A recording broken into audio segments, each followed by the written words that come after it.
네, 일자, 초자 큰 스님을 소개 올리겠습니다. 스님께서는 우리나라 최초의 비구니 강원인 동학사에서 50여 년 동안 학인 스님들을 가르치셨으며 현재에도 동학사 화엄승가 대학원장을 맡고 계시고 비구니 계단의 갈마아살이시며 불교 방송과 불교 TV를 통해서 불자들에게 많은 법문을 해주셨으며 대전 금화사 주지이시고 지난 12월에는 그동안 승가교육의 공로를 인정하는 포상식에서 비구니 스님을 대표하여 상을 받으셨습니다.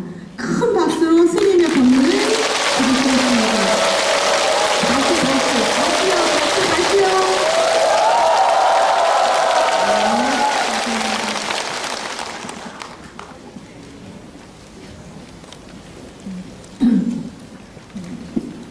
와보니까 생각보다 많이 여러분들이 오셨고 또 우리 항산사 주지 스님의 능력을 알 것 같습니다. 항산사 주지 스님께서 처음에 법회 계획을 하실 때 어떻게 하려고 저러지 그렇게 생각했었습니다. 그러나 너무나 필요 없는 걱정이었다라는 것을 오늘 알 수 있었고 또 무주에 와서 느낀 것은 무주가 정말로 양반의 고장이구나 하는 걸 느꼈습니다. 양반이라는 말을 하면은 요즘 사람들은 뭐 양반이 이렇게 생각하실지 모르지만은 우리 인간에게는 그만이 흐르는 전통의 DNA가 있습니다. 이 DNA는 우리가 양반이니 쌍놈이 하는 옛날의 식이 아니라 인간만이 가질 수 있는 성품이라고 그렇게 생각합니다. 아까 우리 국회의원님, 군수님 말씀하시는 거 보고 야 이쪽은 정말 양반고장이네 하는 그런 하나의 생각을 하게 되었습니다.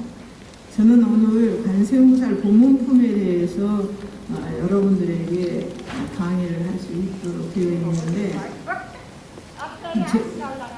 제가 생각을 했습니다. 우리 시대에 지금은 서가모니부르 교화 시대인데 왜 우리는 기도를 하면서 관세음보살을 부를까? 그런 하나의 그 의미와 관음보살의 유실력과 이런 부분에 대해서 제가 오늘 강의를 하려고 합니다. 여러분들이 반야심경은 거의가 다 아시죠? 반야심경 처음에 그렇습니다. 관세음보살이 그죠? 관자재라는 말이나 관세음이라는 말이나 똑같아요. 근데 우리가 사는 세계는 무엇으로서 통달이 되느냐면 언어로서 통달이 되는 세계입니다. 언어가 아니고서는 우리는 의사통달을 할 수가 없어요. 근데 이 의사통달이라고 하는 것은 우리의 마음을 전하는 것인데 그 의사통달을 하는 그 분야에 어떻게 해서 관세음보살이 되었을까 하는 것은 부처님의 경전을 통하면은 능엄경이라고 하는 경전에도 25원통이라고 합니다. 25원통이라는 것은 안이비설신의 색성량이 좋고 안이비설신시 그 다음에 지수화풍 공견식에서 25가지의 우리가 공부해가는 그런 하나의 방법이 나오는데 거기에 관세음보살은 이근원통이라고 하는 것을 통달하게 되셨어요. 거기에서 부처님께서는 이 사바세계 중생은 네가 제도해야겠다라는 하나의 수기를 하십니다. 그거는 뭐냐? 우리는 아까 이야기했듯이 음성교체라 그래요. 소리로서 모든 의사가 통달된다. 그런 것이기 때문에 소리를 정말 잘 아는 보살이 아니고서는 안 된다. 이런 하나의 이야기로서 이루어집니다. 그래서 제일 먼저 반야심경에 마하반야 바라밀다 심경 관자재보살이 이럽니다. 관에 자제한다. 이 관이라는 것은 우리는 어떤 생각을 하고 말을 하려면은 생각이 먼저 앞서지 않습니까? 언어를 인해서 듣는 것이 아니라 마음을 그대로 봐버릴 수 있는 것을 관이라고 합니다. 근데 그 관에 자제했는데 모든 게 자제했겠지만 언어에 자제를 한 거예요. 그래서 관자재보살이 깊이 반야바라밀타를 행할 때에 그런 말이 나옵니다. 반야바라밀이라는 것은 여기 오신 분들은 복지하시니까 육바라밀을 이야기하기도 하고 십바라밀을 이야기합니다. 그거는 우리가 육바라밀을 수행하지 않으면 보살이 될 수가 없고 육바라밀을 수행하지 않으면은 생사를 여길 수 없고 육바라밀을 수행하지 않으면은 중생을 제도할 수가 없습니다. 근데 반야바라밀타를 행한다는 것은 수행할 때 이런 이야기예요. 수행할 때 제일 먼저 뭐를 했느냐? 깊이 오온이 공한 곳을 비추어봤다 그렇게 했어요. 이 오온이라고 하는 것은 뭐냐면은 색은 물질적인 것이요 수상형식은 감정적인 것입니다. 우리가 사는 세계는 물질과 감정을 가지고 사는 것이거든요. 근데 우리는 왜 불행하다고 느낍니까?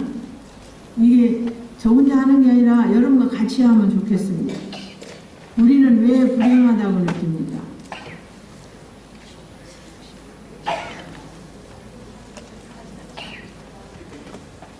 여러분들은 어떠십니까?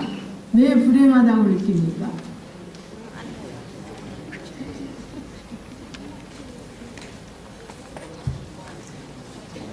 한 번도 안 생각해 보셨어요?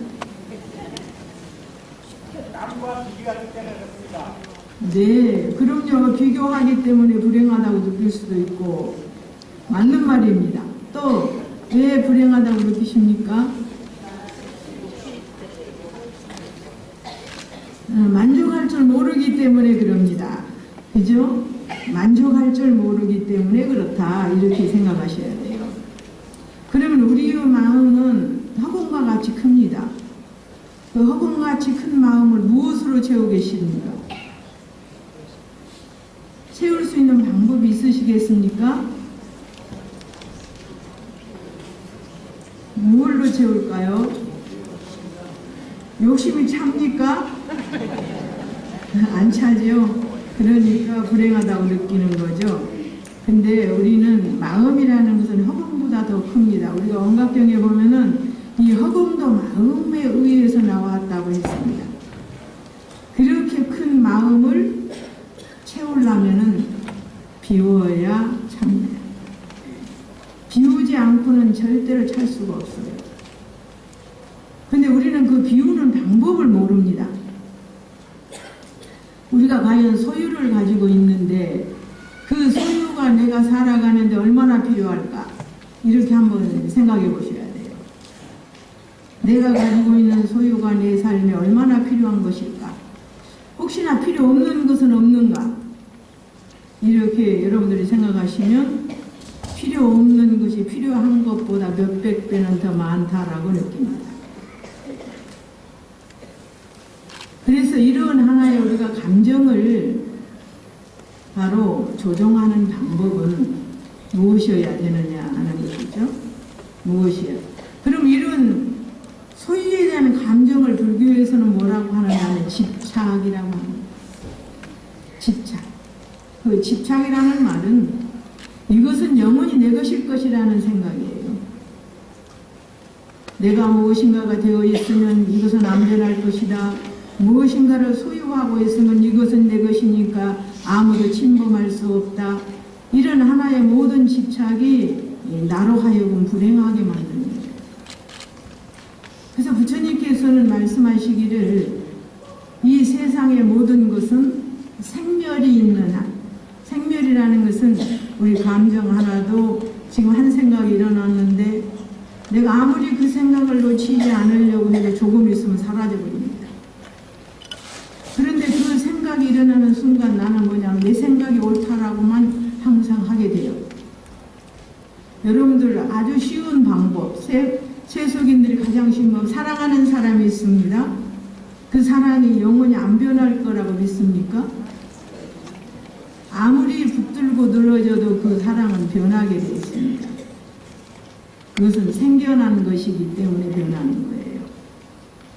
또 미워하는 감정이 있습니다. 미워하는 감정이 있는데 내가 저 사람 끝까지 미워할 거야? 이렇게 생각한다 하더라도 그 감정은 절대로 끝까지 미워할 수 없습니다. 바로 바로 이렇게 변화하고 있는 마음 가운데서 살면서 중생은 현재 내가 한 생각이 일으키는 이 생각이 영원할 것이라고 생각한다. 그게 바로 집착이다. 그래서 부처님께서는 이렇게 나고멸하는 모든 것은 무상하다 그랬습니다. 무상. 불교에서 말하는 무상이라는 것은 그런 의미입니다. 그러나 나고멸하지 않는 것은 안 무상합니다.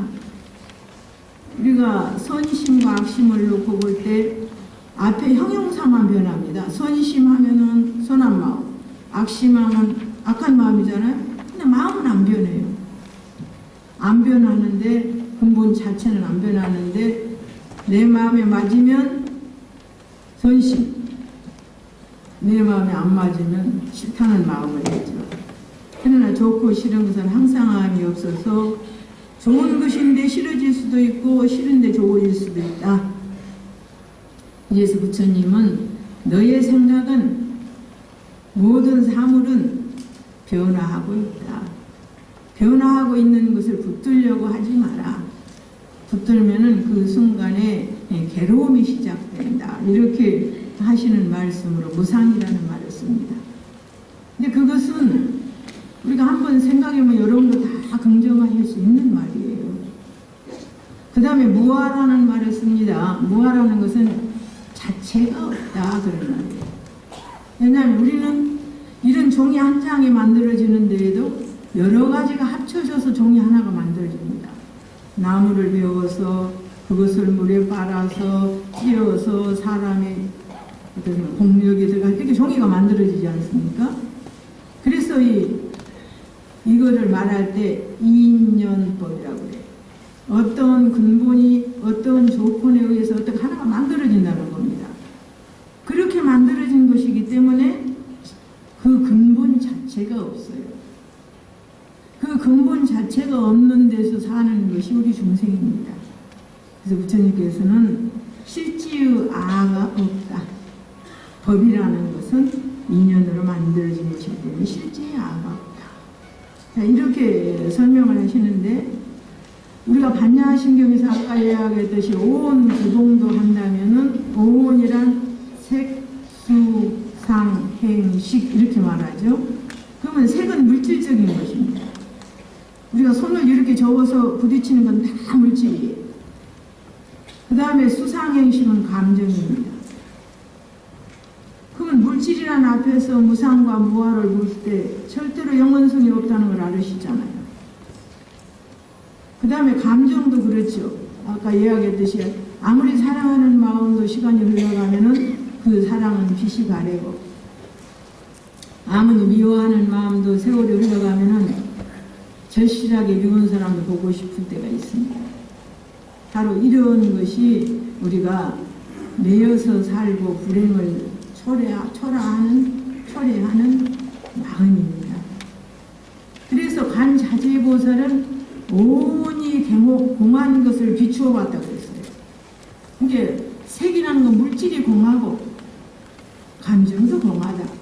그것은 어떤 인연의 법칙으로 잠시 일어났다 사라지는 것이지 영원성은 절대로 없다. 이것을 비추어 보니까 뭐가 생기겠습니까? 여러분들이 만일에 이것이 공하다는 것을 알면 뭐가 생기겠습니까? 자유가 생깁니다. 그죠? 자유. 지금까지 나를 고통스럽게 만들었던 모든 조건이 사라져버리는 거예요. 지금까지 영월성이라고 믿었던 자체가 얼마 가지 않으면 사라질 것이다. 또 그것이 색과 마음이다. 우리가 생각하는 마음이라고 하는 것은 하나의 그림자입니다.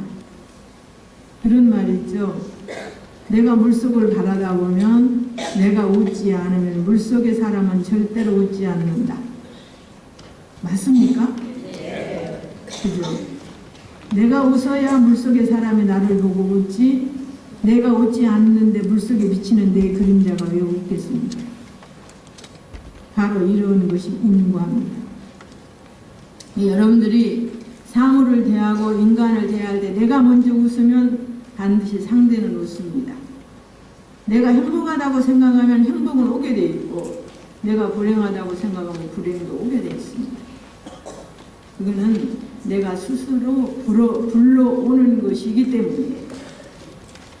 그래서 관세음보살은 모든 물질이 공하다는 것을 알았고 감정이 공하다는 것을 알았으니까 내가 물질 때문에 고통을 받았고 감정 때문에 고통을 받았는데 그것이 공함을 알고 다시 집착하는 것은 무엇이겠습니까?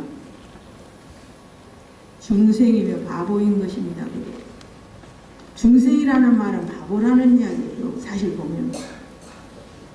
그래서 여러분들 인도를 가보시면 이렇게 한 3m 위에 이게 올라앉아서 짠이라고 하는 홍차에다가 우유를 섞는 그것을 이렇게 팔거든요.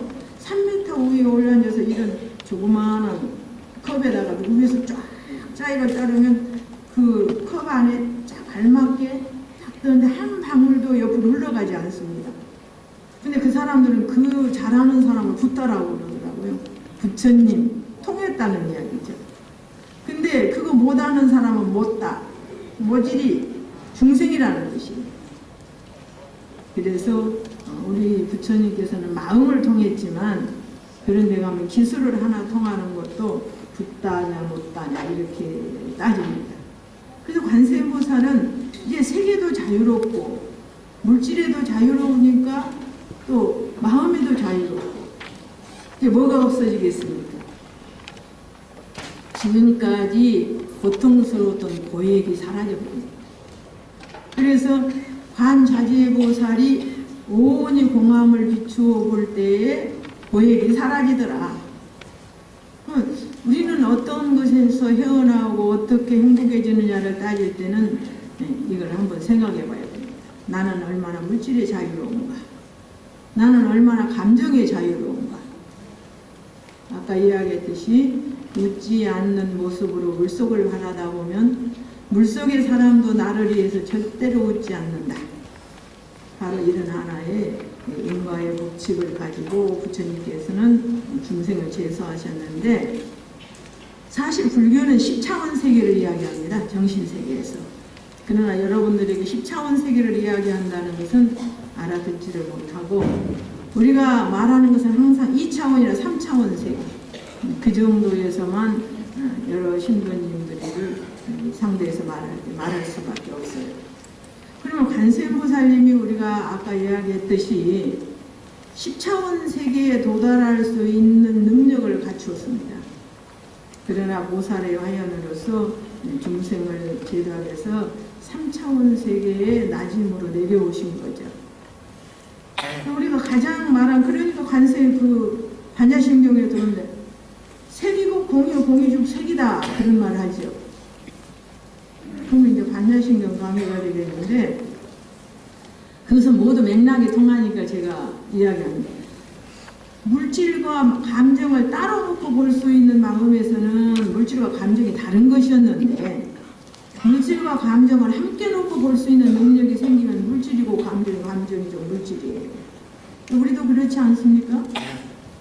한번 여러분들이 생각하시면 그럴 것 같죠. 이런 하나 그러면 그때는 물질이 공합니다. 공이라고 하는 것은 인연법으로 생겼기 때문에 사라진다는 것을 직감으로 느끼고 안다는 이야기죠.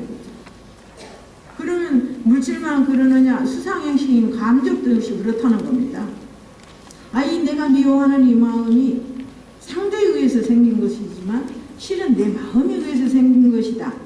이 자체가 사실 저는 그런 이야기예요. 내가 불이라는 말을 입으로 했을 때 불이라는 말이 내 말 속에 뜻이 들어있다면 불을 말할 때 어떻습니까? 입이 따뜻해져야 합니다. 그러나 불을 아무리 말해도 입은 안 따뜻해집니다. 내가 미웁다고 말할 때 정말 미운 감정이 실체가 있는 거라면 미운 감정이 그대로 나타나야 됩니다. 근데 왜 변합니까? 이렇게 깊은 이치를 가지고 있기 때문에 그전에는 마음이 다르고 물질이 달랐는데 마음과 물질이 하나가 됩니다. 색이고 공이고 공이죽 색이다. 이런 이야기. 이렇게 이야기 되는 반야심경인데 앞에서 이야기했듯이 세계 자유롭고 물질의 자유로운 그러한 법을 통달한 분이 바로 관세음보살이에요. 그래서 우리는 우리의 마음 가운데서 내 마음 가운데에 착한 마음, 사랑하는 마음, 자비로운 마음을 날 때에 누구하고 통합니까? 착한 마음을 가진 사람, 자비로운 마음을 가진 사람, 깨달은 마음을 가진 사람하고 통합니다. 그렇지 않는 것하고는 통하지 않아요. 여러분들 그 관세음보살과 초분파라고 하는 것에 대해서 제가 얼마 전 우리나라 S사에서 여러분들 KT, SK 그런 이야기 듣죠? 핸드폰 가지고 계십니까? 그 S사에서 허공의 한 선을 정부로부터 샀는데 얼마 9,950억에 샀습니다. 그런 이야기 들어보셨어요? 근데 이것은 그냥 우리가 치열한 경쟁으로 경매가 이루어져서 한 건데, 그러면 허공에도 길이 있다는 이야기예요. 그런 길을 사면은 그 회사가, 우리가 무슨 회사는 인터넷이 잘 통하고 무슨 회사는 안 통하고 이러지 않았습니까? 그 선 안에는 그 회사만 가지는 거예요. 근데 이것은 쉽게 말하면은 주파수 대역을 사고 판 것이에요. 근데 우리가 허공에도 고속도로가 있다. 이것은 하나의 소리의 길이죠. 파동의 길이다. 그럽니다.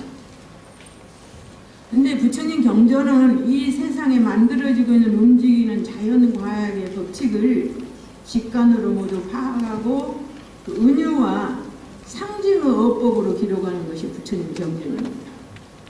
관세음보살이 색과 공에서 자유로웠듯이 그 모든 것을 통달한 부처님께서는 그런 길을 만들어서 있다는 것을 중생에게 가르쳐 준 것이에요. 그러니까 우리 불경은 빛과 소리가 중심입니다. 빛은 뭐냐면은 지혜입니다. 그 다음에 소리입니다. 이 사바세계는 소리가 아니고서는 마음을 느낄 수가 없으니까 거기서 나오는 물질, 정신, 조화, 화음을 추구하는 과학의 시다 그랬어요. 과학의 시다. 그리고 이 세상의 고통과 사랑의 소리를 듣고 치료한다는 것이 관세음이고, 아주 미세한 진동을 다 느끼는 분이라는 뜻이 관세음입니다.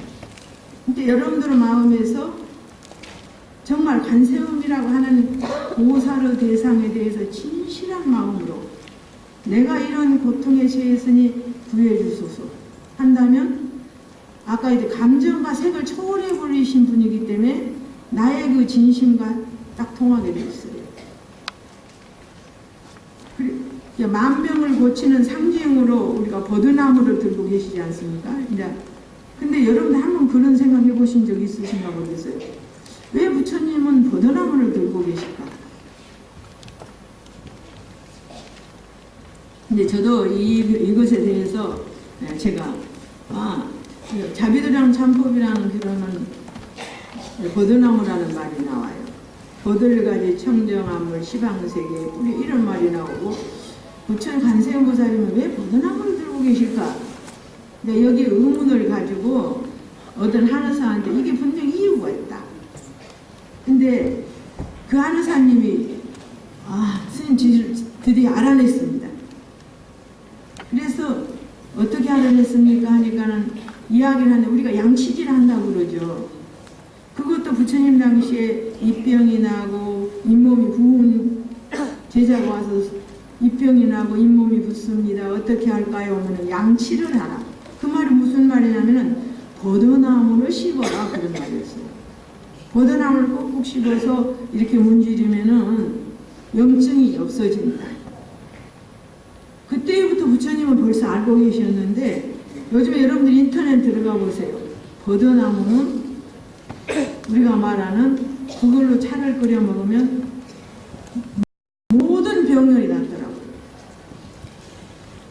여러분들 들어가 보시면 이 몸에 들어있는 모든 염증은 다 치료가 된다.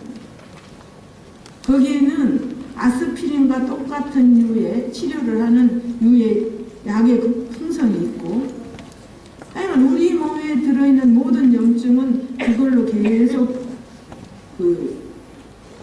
달여서 차를 마시면 치료가 된다고 인터넷에 나와 있더라고요, 그게. 그래서 부처님은 벌써 3000년 전에 이 약성을 알으셨어. 그러니까 관세음보살은 모든 병을 치료해주는 보살을 양유모 그걸로 표현하신 거예요. 근데 중생은 그걸 몰랐어요. 근데 저는 이상하다. 세상에 많은 나무가 있는데 어찌해서 저걸 들고 계시지? 또 그리고 자비드랑 참법 때도 모든 나무가 있는데 왜 양념목을 이야기 있을까? 이제 이런 하나의 의문을 갖고 저기를 하다 보니까 그런 글이 나오셨어요. 이게 요즘에 봄이 돌아오니까 겨울에 가시면 옛날에 맑은 겨울가에 버드나무 있죠? 조그만한 거. 그거 끊어다가 잘게 썰어서 1년 내놓고 차를 들여보세요. 그러면 어떤 효과가 나오는가. 그래서 만병을 고치는 상징으로 버드나무를 들고 계신다고 그랬어요. 이게 우리가 의학기기의 기본도 진동입니다. 또 소리를 미세하게 분석하여 병을 찾는 레이전이 초음파니 하는 것도 다 진동이에요. 또 소리의 다른 번역 기호인 이것을 파동이라고 합니다. 우리가 팔이나 잠자리는 추는 수많은 정우 집합제의 입자가 미세할수록 화질이 선명해집니다. 모든 만상과 시시각각 상태 운색이 정교하게 다르기 때문에 소리의 파동으로 몸의 상태, 기분의 상태를 파악할 수 있다는 거죠. 근데 우리가 독경한다, 목탁친다, 또 범종, 음판, 모고 등이 다 진동입니다. 그래서 몸과 마음은 분자의 운동이기 때문에 찰나찰나 흔들려요. 그 관성대로 유연하게 흔들어주면서 문제는 다시 영점을 찾는다는 겁니다. 아무리 세게 흔들어도 영으로 되돌아오잖아요. 그래서 소리는 바로 불교의 축인데 이거는 모든 생명들은 소리를 가지고 있다. 이걸 주의시해야 합니다. 불교의 모든 소리는 몸과 마음을 찾는 진동자다. 관세음은 간자재의 보살이라고도 하고 내 속에는 간세음 보살이 있다는 이야기입니다. 불교는 얼마나 과학적인 종교인가. 그죠? 우리가 여기에서 보면은 소리, 이 소리라고 하는 것은 과학도 소리에 의해서, 의학도 소리에 의해서, 물리학도 소리에 의해서, 그 모든 진동에 의해서 그 실체를 찾아내고 있습니다. 있는데 이 모든 것을 다 흡수할 수 있는 분이 쉽게 말하면 관세음보살입니다. 그래서 우리는 관음신앙이라고 하는 것이 부처님께서는 이 사바세계 중생은 소리에 의해서 감정을 전달하고 소원을 빌고 아픔을 호소하고 하기 때문에 소리를 가장 잘 관찰할 수 있는 관세음보살에게 사바세계 중생을 제도하라 이렇게 능언경에 보면 명령을 하세요. 그래서 우리는 서가모니 부처님의 교화 시대에 살면서도 관세음보살을 독성합니다. 어떻게 이해가 가십니까? 네. 아니, 정말 대단하십니다. 근데 우리가 아까 여러분들께서 관세음보살 보문품 독송하셨죠? 근데 이 보문품은 한번 제가 문제를 드려볼까요? 왜 불국사에 가면은 그죠? 여기 탑이 2개 있죠? 무슨 탑 무슨 탑입니까? 그렇죠. 다보탑과 석가탑이 있습니다. 있는데 왜 다보탑과 석가탑이 있을까? 그런 건 안 생각해 보셨죠? 이 관세음보살 보문품을 읽어보면 그게 나옵니다. 이 보문품은 법화경이 28품으로 되어 있는데 25째 품이 관세음보살 보문품이에요. 보문품인데 여기에 보면은 관음보살의 이 실력에 대해서 나오죠. 이 실력에 대해서.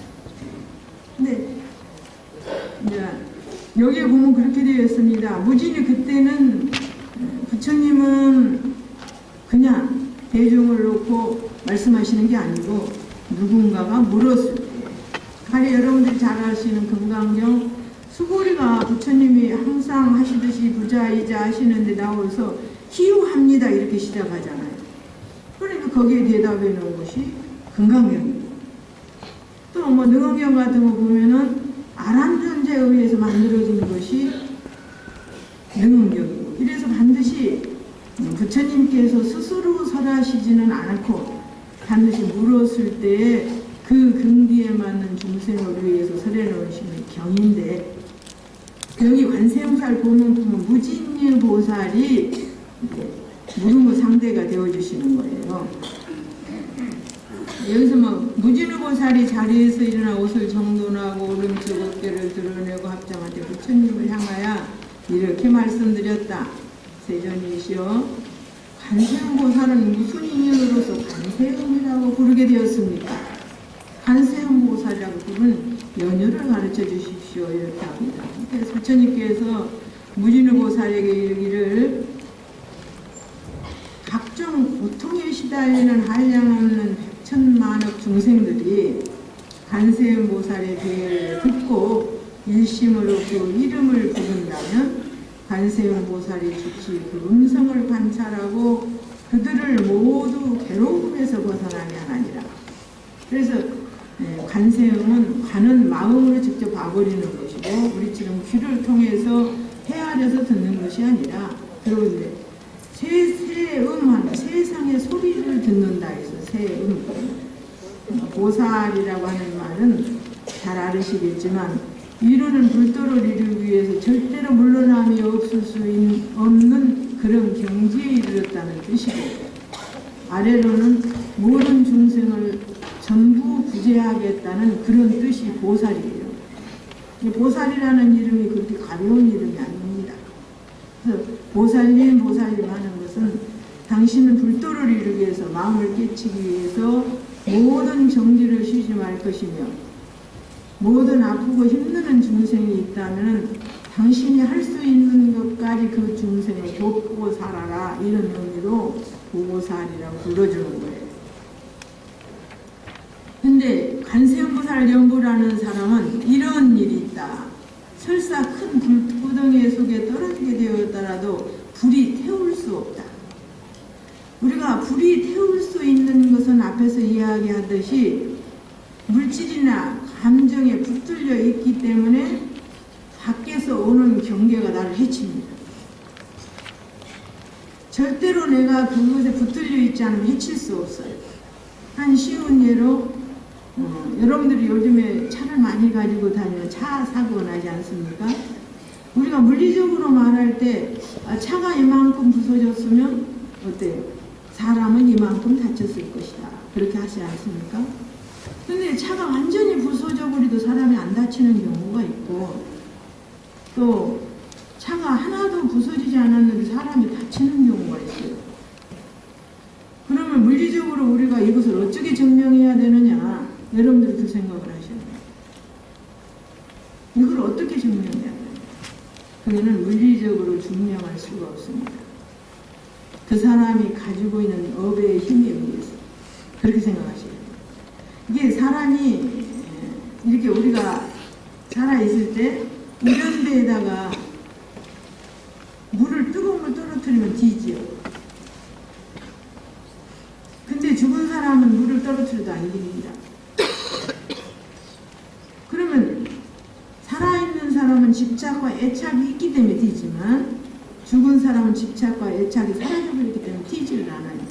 불에 넣으면 타져버리기는 해도 지지는 절대 않습니다. 그러듯이 우리의 마음 가운데에 선심은 부드러운 것이고 악심은 딱딱한 겁니다. 그죠? 좋은 사람은 절대 긍정적이지 부정적이지 않다는 겁니다. 그래서 긍정적인 것은 굉장히 부드러운 것이고 부정적인 것은 굉장히 딱딱한 것인데, 긍정적인 사람은 좀 부딪혀도 부드러운 것은 안 깨집니다. 근데 아주 딱딱한 것은 부딪히면 깨져버립니다. 그거와 똑같아요. 그 차를 타고 있는 사람이 얼마나 선행이 있고 선심이 있느냐 없느냐에 따라서 달라진다는 거예요. 이것이 인과의 법칙이며 업과의 법칙이고 모든 사물과 내가 접촉했을 때 일어나는 현상이에요.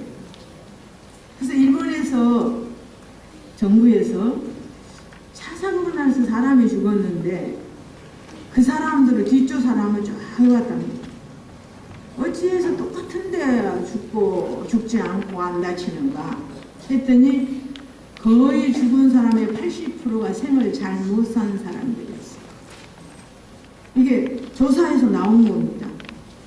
근데 부처님은 우리가 불교에서는 그걸 이야기합니다.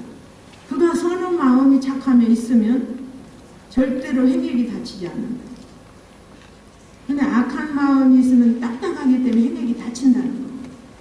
아까 이야기했듯이 똑같이 차가 사고가 났는데 얘 다치고 안 다친다.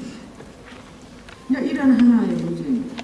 그럼 거기에서 우리는 중생의 힘으로 그것을 해치고 갈 수 없기 때문에 부처님과 보살의 실력을 의지하는 겁니다. 그죠? 나 똑같이 가난해도 우리 아버지 부자는 괜찮습니다.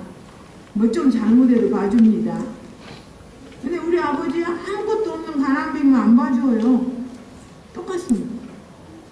내가 선심이 있는 것과 선심이 없는 것, 더 좋은 인연이 있는 것과 좋은 인연이 없는 것은 다르다는 얘기입니다. 그래서 불교에서는 인과만 제대로 알고 살아도 절대로 나쁜 일은 다치지 않는다. 그냥 내가 잘못할 때 내가 잘못한 것만큼 나에게도 나쁜 일이 닥치면 어떡하지? 이 마음을 꼭 가져라. 그러면은 많이 나쁘게 살지는 않을 수 있다는 거예요. 많이 나쁘게 살지. 여기에서 나오는 말이 또 가지로 나가면 무주상보시냐 주장보시냐 이렇게 나오는데 베풀고 살아라. 여기 오신 분들은 나이 잡수셨으니까 내 인생에서 살아온 인생은 내 나이가 아닙니다. 남은 인생이 바로 내 나이예요. 70 먹었다면 내가 살 수 있는 것은 80 이상 가면 아무것도 아닙니다. 그 10살이라는 나이밖에 없는 거예요. 그동안에 스스로 내가 무엇을 할 것인가는 정해져야 합니다. 100살이 먹도록 계속 안 정해지면 좀 슬프죠. 내 나이는 이제 몇 살이 남았을까? 저번 날 달빛이 하도 정월 보름이라 밝아서 밖에 나가서 보니까 달빛이 너무 많이 쏟아져 버린 것 같아요. 근데 오늘 이렇게 많이 쏟아지면 내일은 어떡하지? 제가 이제 어린애처럼 그러면서 내일은 달빛이 적어지겠다. 저희 상대한테 그러니까 상대가 무슨 말인지 몰라서 웃어요. 나도 한 해가 가면은 나는 더 어려지잖아. 한 살을 더 뺏겨버렸으니까 남은 나이만 내 나이니까. 그렇게 우리가 한번 살면서 한 해가 가면 나이를 먹는 것이 아니라 내가 살아갈 수 있는 나이를 뺏겨버린다. 나는 그래서 더 어려진다는 거 뭡니까? 정말 어려지면 아무 힘이 없습니다. 3살 먹은 아이, 4살 먹은 아이가 무슨 힘이 있습니까? 9살 먹은 아이, 10살 먹은 아이가 무슨 힘이 있습니까? 그래서 한 해가 갈 때마다 나는 내 나이가 줄어들고 있습니다. 그렇게 자기 자신을 자꾸 무상으로 반조해보는 마음. 이게 부처님이 말씀하신 무상의 법을 스스로 느끼면서 삶을 살아가는 방법이다. 이렇게 생각하시면 쉽지 않겠습니까? 네.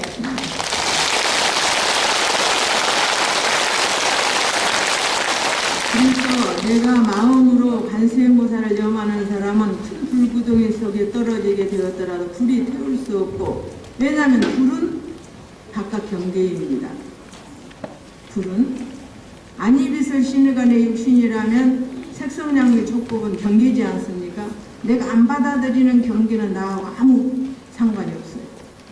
그러듯이 또 큰 물에 떠내려 간다 하더라도 관세음보살의 명호를 부르면 옅은 물가에 닿게 되고, 어떤 백천만억 중생들이 금은, 유리, 자금, 만호, 산호, 호박, 진주 이건 칠보라고 하는데 그 보배들을 찾아 큰 바다로 나갔다가 옛날에는 무역이 성하던 시절이니까요.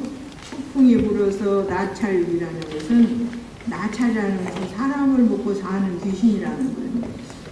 우리한테도 나찰이가 있는데요. 사람을 잡아가는 귀신이 뭐가 귀신입니까? 사람을 잡아가는 귀신. 시간이요, 시간. 그죠? 아무리 대단한 사람도 시간이 가면 별 수 없습니다. 그래서 이 시간이라는 것이 나찰기예요. 사실 보면.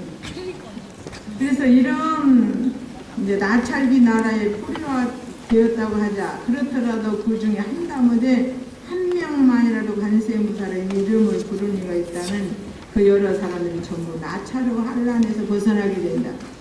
이거는 바로 소리가 파장으로 퍼지듯이 나의 선행이 파장으로 퍼진다는 겁니다. 나의 영혼이 사랑으로 퍼지죠. 근데 집에서 어머니, 요즘은 어머니들이 절에 많이 가시죠. 근데 아직도 우리나라에는 이제 고려 때나 신라 때, 삼국 때는 여인들보다는 남자들이 더 가서 공부를 많이 하고 했는데 2조 500년의 배불 정책을 시작함으로 인해서 양반들이 쉽게 말하면 벼슬을 하는 사람, 양반들이 절에 가면은 벼슬이 떨어졌어요. 정도전에 의해서 배불 정책을 쓰므로. 그 양반들은 절대 절에 안 갑니다. 벼슬한 사람들은. 그래도 우리가 보면은 그래요. 세종대왕 시절에 보면 능엄경, 금강경들이 업문이라 그러죠. 우리 한글을 만들어서 다 번역을 해놨어요. 그래서 양반들은 안 갔다 하더라도 궁중에서는 불교를 신앙했다는 이야기가 나옵니다. 법화경, 전부 이런 경전들이 그 아무나 읽을 수 있는 업문으로 번역이 되어 있더라. 그 500년 동안의 배불 정책으로 인해서 남자분들 머릿속에는 청신사들 마음속에는 절에는 여자들이나 가는 거야.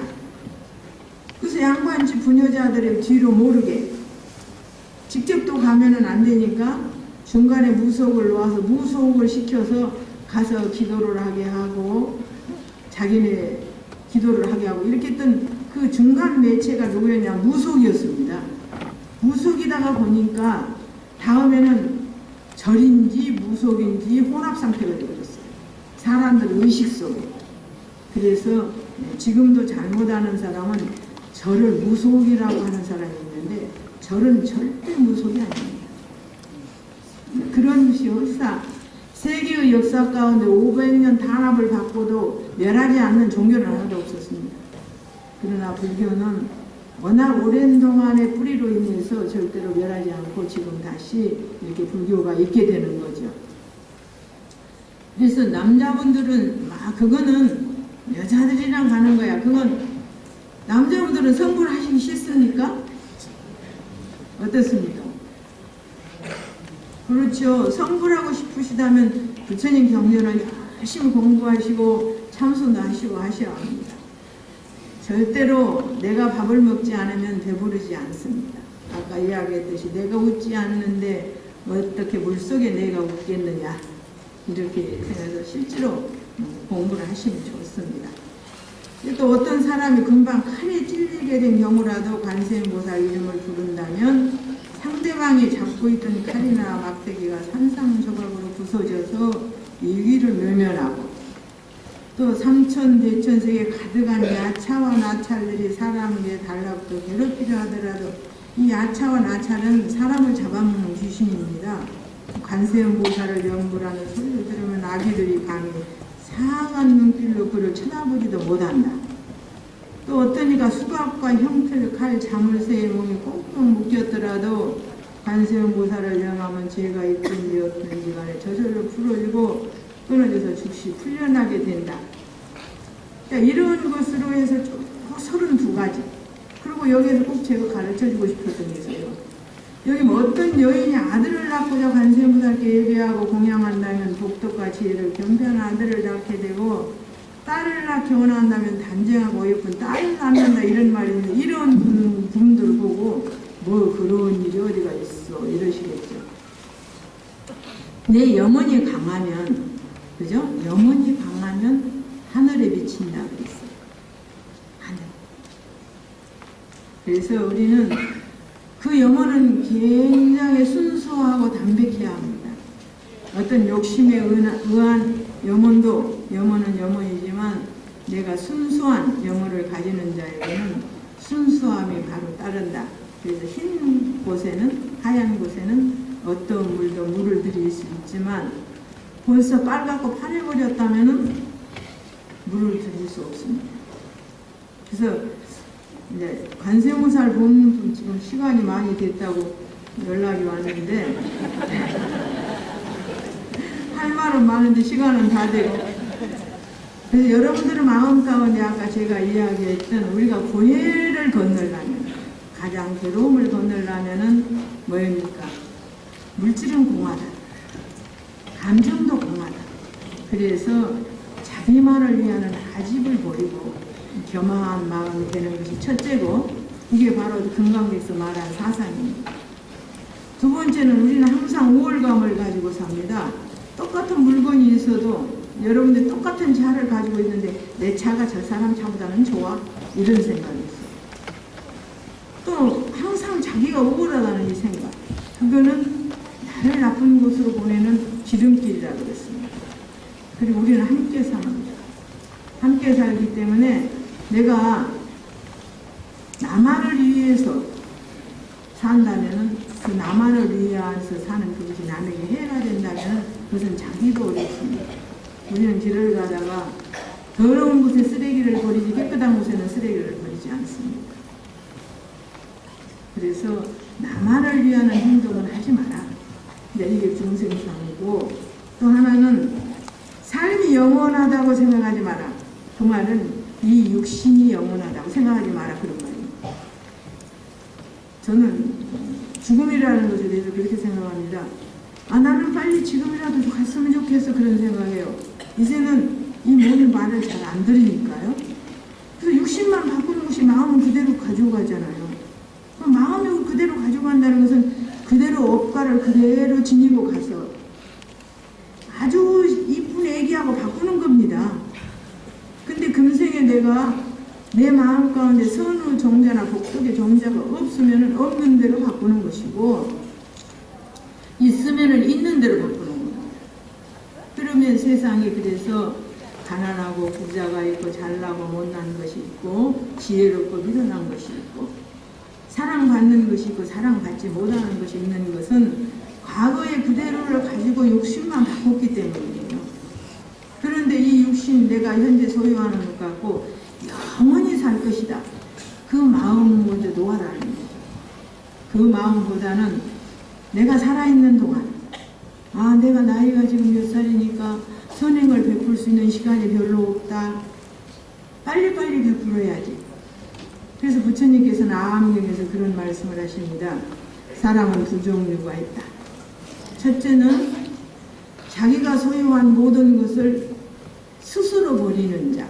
스스로 버리는 자는 보시해서 남에게서 자기가 주는 자가 있고 또 하나는 죽어서 어쩔 수 없이 놔두고 가는 자. 버리는 것은 똑같으나 두 사람의 종류는 스스로 버리는 자는 그 복을 그대로 가지고 가나 놔두고 가버리는 자는 하나도 가지고 갈 수 없고 대신 업보를 가지고 갑니다.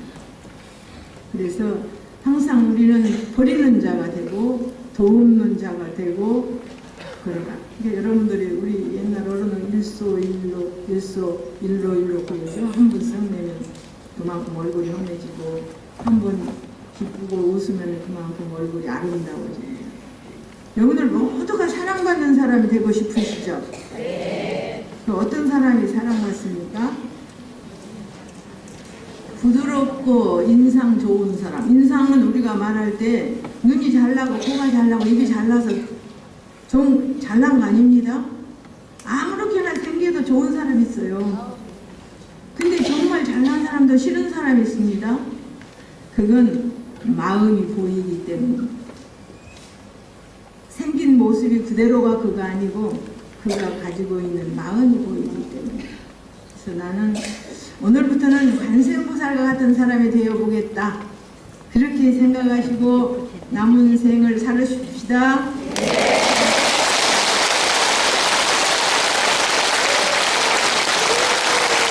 네, 감사합니다.